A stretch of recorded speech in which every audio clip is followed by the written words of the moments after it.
Bonjour à toi qui me regarde, moi c'est Douglas Fokam, je suis afro-entrepreneur. Bienvenue sur la chaîne Réalité Afro Business.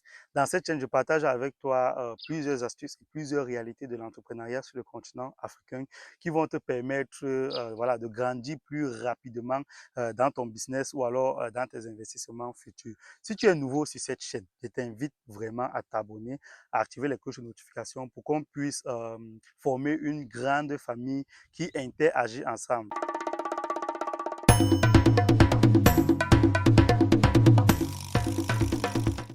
Ce que je vais partager avec toi aujourd'hui dans cette vidéo, c'est un peu l'extension. Donc, depuis, on ne parle que de l'élevage des porcs, mais aujourd'hui, on va un peu essayer d'étendre l'élevage de porcs. C'est vrai que j'ai pas encore eu des sujets, j'ai pas encore eu des bêtes que j'ai élevées jusqu'à ils sont sortis, jusqu'à j'ai fait la vente pour pouvoir parler de ça un peu avec vous. Mais on va un peu essayer de visualiser la chose. Donc, ce que je vais faire, c'est que je vais essayer, du moins, on va tous essayer ensemble de se mettre de l'autre côté, donc de l'autre côté du bout du tunnel pour voir un peu comment ça se passe. Parce qu'en faisant ça et en voyant comment ça se passe, on peut peut-être dès aujourd'hui désorienter un peu ses projets, changer ses projets pour peut-être faire autre chose, pour commencer déjà à se préparer à ce qui va venir après. Parce que voilà, parce qu'on sait maintenant ce qui est au bout du tunnel. On sait que peut-être ce qu'on voulait faire lorsqu'on va finir le processus, donc lorsqu'on va finir le cycle de construire le bâtiment, nourrir les porcs, peut-être les engraisser ou bien les faire reproduire jusqu'à la vente.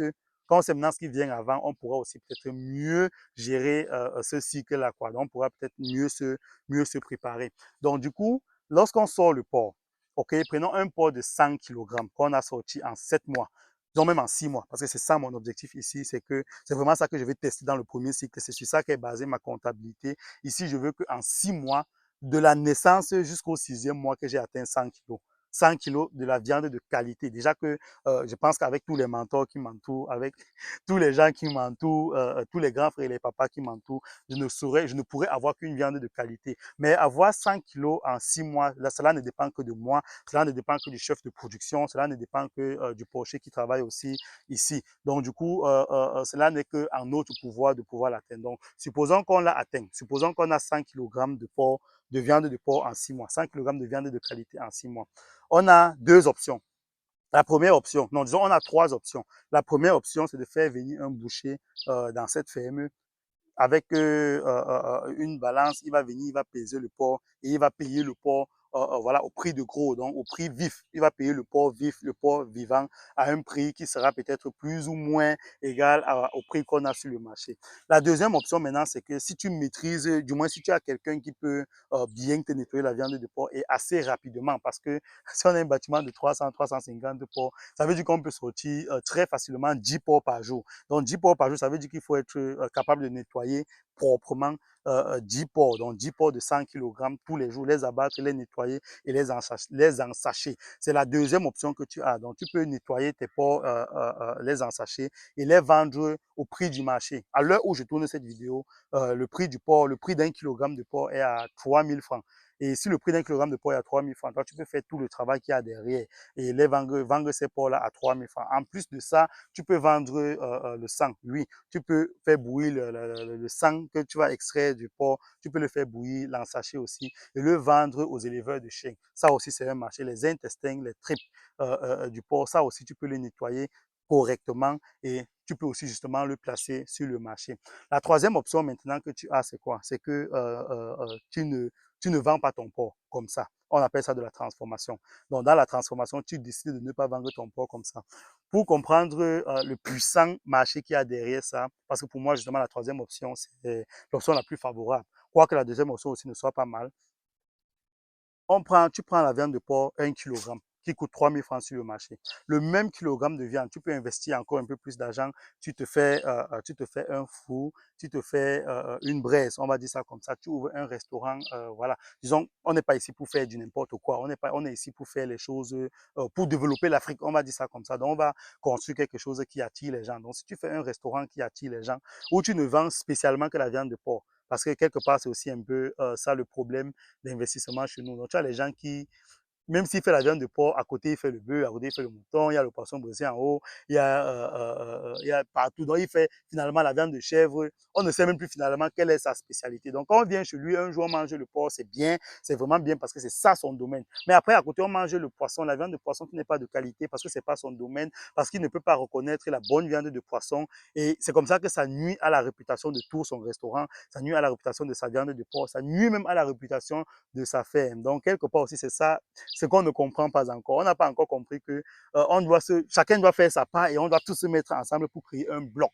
C'est vraiment ça qu'on doit faire. Donc, on peut avoir un spécialiste des poissons à côté, on peut avoir un spécialiste de la viande de bœuf à côté, on peut avoir un spécialiste de la viande de chèvre à côté. Et moi, je suis le spécialiste de la viande de porc. On se met tous ensemble, on crée un restaurant qu'on paye peut-être le loyer ensemble. Et dans le restaurant, maintenant, chacun a son bloc, chacun a son côté où chacun vend sa viande. Là, on est sûr que tout le restaurant vend de la viande de qualité, que ce soit la viande, que ce soit le poisson, que ce soit même le poulet, tout est de qualité, tout est vraiment de qualité et ni ma réputation, ni la réputation des autres ne sera salie. Et c'est comme ça qu'un étranger qui vient au Cameroun va te dire que au Cameroun, c'est le seul pays où on vend la vraie viande. C'est comme ça. Quand on dit peut-être qu'aujourd'hui, l'Allemagne, c'est la référence en automobile, la France, c'est la référence en charcuterie, c'est parce que plusieurs professionnels se sont mis ensemble pour mettre sur le marché rien que des produits de qualité. Et c'est ça vraiment qu'il faut que nous aussi on comprenne. Donc, dans le domaine, si c'est que tu n'as pas les gens avec qui tu vas faire une coalition, tu peux te le faire seul. Mais le faire seul, ne cherche pas à compléter avec des choses qui ne sont pas de ton domaine, qui vont entacher ta réputation.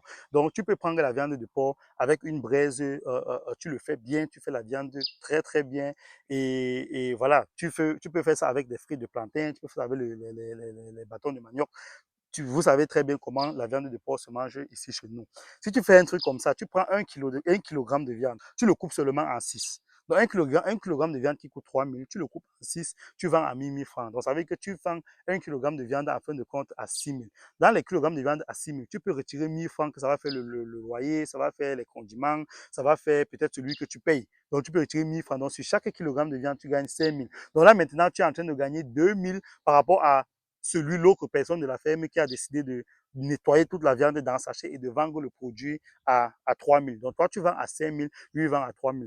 C'est clair. Là, on reste toujours sur le système d'équilibre. Dans le business, tout est équilibré. Il n'y a pas de sorcellerie ou je ne sais pas moi ce que les gens me font raconter. Toi qui gagnes 5 000, tu travailles un peu plus. Mais le résultat, c'est quoi? Le résultat, c'est l'argent. Le résultat, c'est le money. Donc, si c'est que tu travailles un peu plus pour gagner plus, tu as la possibilité de le faire. Pourquoi pas? Pourquoi le faire? Il faut se mettre à viser. Il faut seulement être sage. Il faut seulement savoir que ça existe, ça se fait et ça donne. Donc, c'est un peu ça que je partage avec toi aussi justement dans la vidéo pour pouvoir te faire pousser la réflexion, pour pouvoir te faire réfléchir un peu plus. Quand je parle d'un projet comme ça, c'est pas pour que tu fasses exactement la même chose. Peut-être en parlant comme ça te permet d'orienter peut-être tes idées aussi vers quelque chose. Donc, l'objectif n'est pas de faire exactement ce que je dis, quoique je t'invite à le faire, mais c'est de pousser la réflexion, c'est de réfléchir au-delà de ton rêve. Même si ton rêve, c'est d'arriver vraiment dans les nuages. N'hésite pas avant d'arriver dans les nuages, toujours te poser la question, comment est-ce qu'on fait pour arriver même sur les étoiles? Et comment est-ce que je fais pour arriver sur les étoiles? Certes, je vais arriver au niveau des nuages, mais je fais comment pour arriver au niveau des étoiles? Et c'est comme ça que lorsque plus tu fais les recherches sur comment tu vas faire pour arriver au niveau des étoiles, ça fait en sorte que ça te facilite le chemin vers les nuages. Parce que finalement, les nuages, pour toi, qui est ton rêve, ce n'est plus voilà, l'alpha et l'oméga, c'est quelque chose qui est clairement accessible et voilà, c'est comme ça que maintenant tu vises, tu te retrouves à viser plus les étoiles et à te placer maintenant au rang des grands entrepreneurs.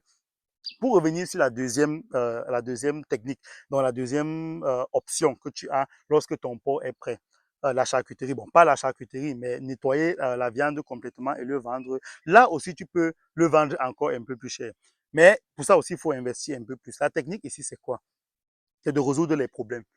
Moi, je suis allé, quand je vais peut-être dans un restaurant pour manger, ou alors même acheter la viande en route pour manger, quand je me rappelle seulement quand je me rappelle seulement comment je vois les viandes accrochées dans les marchés avec des. En fait, tu sais à peine si tu vois la viande parce que les mouches sont tellement autour. Et lorsque une mouche va se déposer, va se poser sur la viande, va déposer des bactéries, l'autre va venir poser. Je vous dis exact. Je vous parle peut-être pour ceux qui ne sont pas encore allés dans les marchés vraiment publics.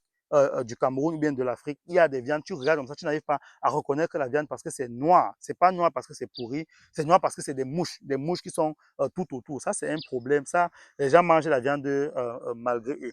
Donc là, tu peux résoudre ce problème en quoi faisant? peut-être tu peux aller en Europe, en Chine, en Amérique, je ne sais pas. Tu achètes des machines sophistiquées pour le découpage de viande. Ça veut dire que tu peux ouvrir un magasin avec 3 frigos. Pas besoin de commencer gros. Tu peux ouvrir un magasin avec 3 frigos où tu ne vends que de la viande de porc. Et si tu veux faire dans d'autres viandes pour pouvoir avoir beaucoup plus de revenus, tu peux faire ce que j'ai conseillé précédemment, c'est-à-dire tu te mets avec des spécialistes des autres viandes. Pas que toi tu achètes de la viande, tu revends, ça c'est amputer ta réputation. Tu te mets avec les spécialistes d'autres viandes, vous vous mettez tous ensemble pour vendre de la viande de bonne qualité. Maintenant, il faut acheter des outils de découpage, des outils pour extraire par exemple la graisse, parce que la graisse qu'il y a sur la viande de porc, ça plaît à certains, ça ne plaît pas à d'autres. Donc du coup, tu peux avoir la viande que tu accroches voilà, dans ton magasin qui est vraiment très propre, très salubre. Et quand quelqu'un vient te commander la viande, 1 kilo de viande, il peut te commander 1 kilo de viande avec la graisse ou 1 kilo de viande sans la graisse. En rendant la viande beaucoup plus propre, crois-moi, des gens sont prêts à payer 500 francs de plus pour pouvoir acheter sa viande. Ça veut dire que si la viande de porc coûte 3000 francs, au marché où il y a les mouches tout autour des porcs. Quand tu peux vendre ta viande à 3500, voire même à 4000 le kilo, les gens viendront manger parce qu'ils sauront que il faut, par rapport à ce que les gens pensent, ici en Afrique, les gens sont prêts à investir dans leur santé. Les gens sont vraiment prêts à, j'ai vu des salles de sport.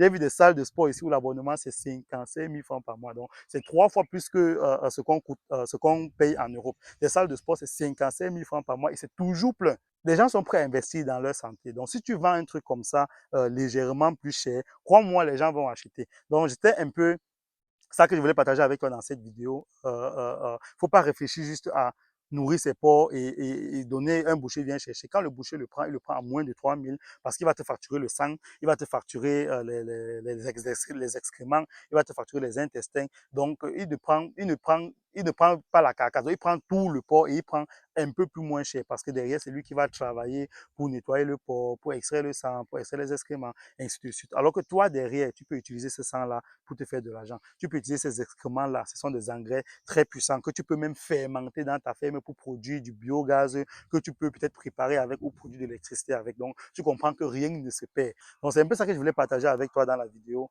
Retiens que lorsque tu fais un projet, même si ce n'est pas l'élevage de porc, même si c'est tout un autre projet, même si c'est l'immobilier, peu importe ce que tu es en train de faire, essaie toujours de pousser la réflexion. Il faut être toujours en train de réfléchir. Lorsque tu as un peu de temps, réfléchis à comment est-ce que tu peux faire pour aller au-delà de tes rêves, au-delà de tes projets. C'est très important. C'est ça le secret des grands entrepreneurs. C'est comme ça qu'ils ont réussi. C'est comme ça qu'ils ont eu l'argent. En attendant la prochaine vidéo, porte-toi bien.